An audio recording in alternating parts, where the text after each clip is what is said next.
Quand on parle de l'ère napoléonienne, on a tout de suite en tête les grandes manœuvres géopolitiques, les conquêtes grandioses sur des cartes immenses. Mais aujourd'hui, on va complètement changer d'échelle. On va plonger dans une histoire beaucoup plus intime, presque viscérale, l'épopée d'un simple laboureur de la région des Combrailles, Gilbert Bollot. C'est une analyse fascinante, parce que son parcours nous montre sans aucun filtre l'impact brutal de la grande histoire sur la vie quotidienne d'un paysan ordinaire. Alors arrêtons-nous un instant sur cette phrase. Le peuple français debout contre les tyrans. C'est le slogan qu'on pouvait lire sur les bannières d'enrôlement de sa région en 1794. C'est un message très puissant. Ces idéaux républicains, complètement enivrants à l'époque, ont littéralement happé notre homme. Ils l'ont arraché à son petit village pour le jeter en plein cœur de la gigantesque machine de guerre révolutionnaire. Et historiquement, ça crée une tension énorme, parce que ces nouvelles idées entrent en collision frontale avec ses traditions paysannes et ses loyautés locales. C'est le tout début d'un parcours qui va radicalement transformer sa vision du monde. Section 1. De paysan à républicain. Le grand basculement de 1794. Pour bien comprendre l'ampleur du choc, il faut s'imaginer la vie de Gilbert Boileau avant tout ça. Il vient d'une longue lignée de ruraux, profondément enracinés à Neuf-Église depuis le XVIIe siècle. Son destin était tracé d'avance. Et, soudain, la fameuse levée en masse de 1794 arrive. Toute une génération est arrachée à ses champs. C'est le grand écart absolu. D'un côté, on a la vie silencieuse du laboureur, dont les responsabilités sont rythmées par les saisons, et de l'autre, le quotidien ultra-violent du soldat de la République, déraciné, et envoyé affronter les coalitions européennes au sein du 69e régiment d'infanterie. Ces premières campagnes, notamment dans les Pyrénées, ont été un véritable creuset. C'est vraiment là que s'est forgé l'esprit de corps. Pensez à ces jeunes recrues qui doivent s'adapter en un claquement de doigts à des armes assez basiques et une logistique militaire qui est, disons-le, complètement balbutiante à ce moment-là. Mais au milieu du chaos tactique, de la violence et du manque de nourriture, il se passe quelque chose de fort. Une vraie fraternité d'armes naît. En fait, ils transposent tout simplement la solidarité de leur village de la Combraille directement sur la ligne de front. Section 2. L'illusion de la gloire. La fameuse épopée d'Italie. Avant de s'émerveiller sur la vitesse fulgurante de ces campagnes, remettons-nous dans le contexte de l'hiver 1795. Un froid glacial. Des soldats démunis qui manquent absolument de tout. C'est dans cette misère la plus totale qu'un jeune général fait son apparition, un certain Bonaparte. De la bataille de Loano jusqu'à la chute de Mantoue, il impose un rythme complètement fou. Et notre paysan, lui, se retrouve balayé à travers l'Europe, propulsé comme un simple pion dans un immense jeu stratégique, fait de marches forcées et d'usure. C'est à ce moment précis qu'on observe un basculement psychologique fascinant. Malgré les privations extrêmes, Bonaparte vient bivouaquer en personne avec ses troupes. Il leur parle directement, il loue leur discipline lors de grandes revues. Pour des hommes épuisés, cette reconnaissance venue du sommet, c'est comme une drogue. Ça insuffle une illusion de gloire absolue.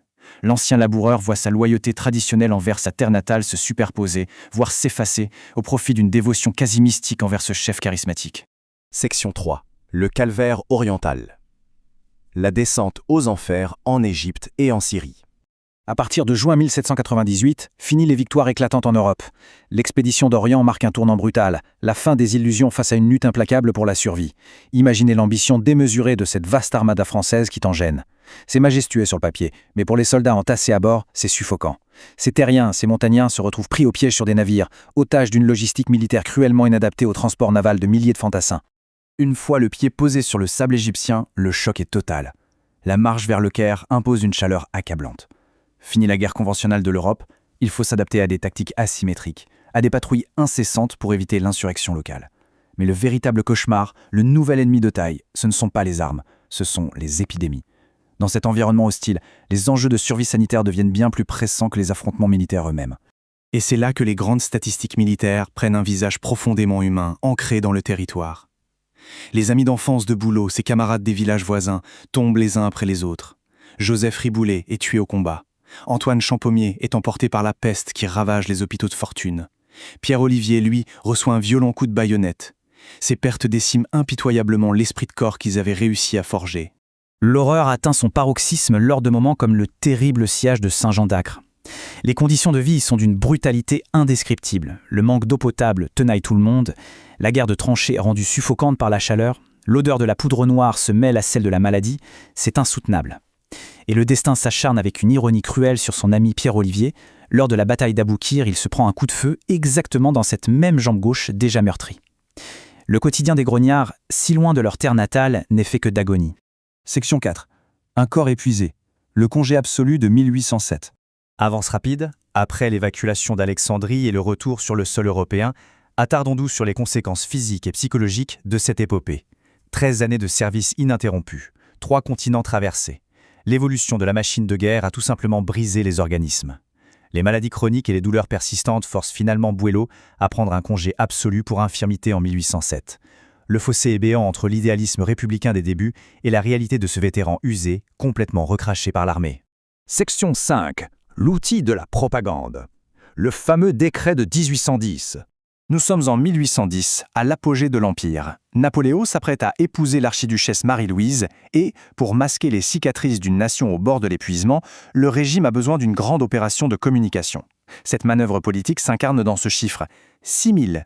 Par décret impérial, 6 000 vétérans retirés reçoivent l'ordre strict de se marier. L'État orchestre cette démonstration publique de charité pour projeter une image de bonheur domestique soutenue par l'empereur.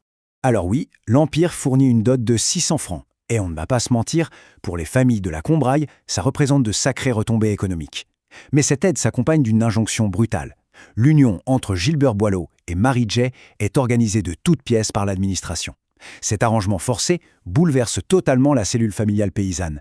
La dernière petite parcelle d'autonomie du soldat lui est confisquée. Après avoir donné son corps à la guerre, sa sphère intime devient elle aussi un outil de l'appareil impérial. Ce qui nous amène naturellement à cette ultime réflexion. Ce décret de 1810, avec sa compensation financière, doit-on le voir comme une juste récompense pour des sacrifices héroïques, ou bien comme la manipulation finale d'une vie rurale confisquée? L'histoire de ce simple laboureur, passé de républicain enthousiaste à véritable vitrine de propagande, invite véritablement à repenser le coût humain de l'histoire avec un grand H. Jusqu'au bout, jusque dans son propre foyer, l'homme fut le pion des empires. Cela laisse vraiment matière à réflexion, n'est-ce pas ?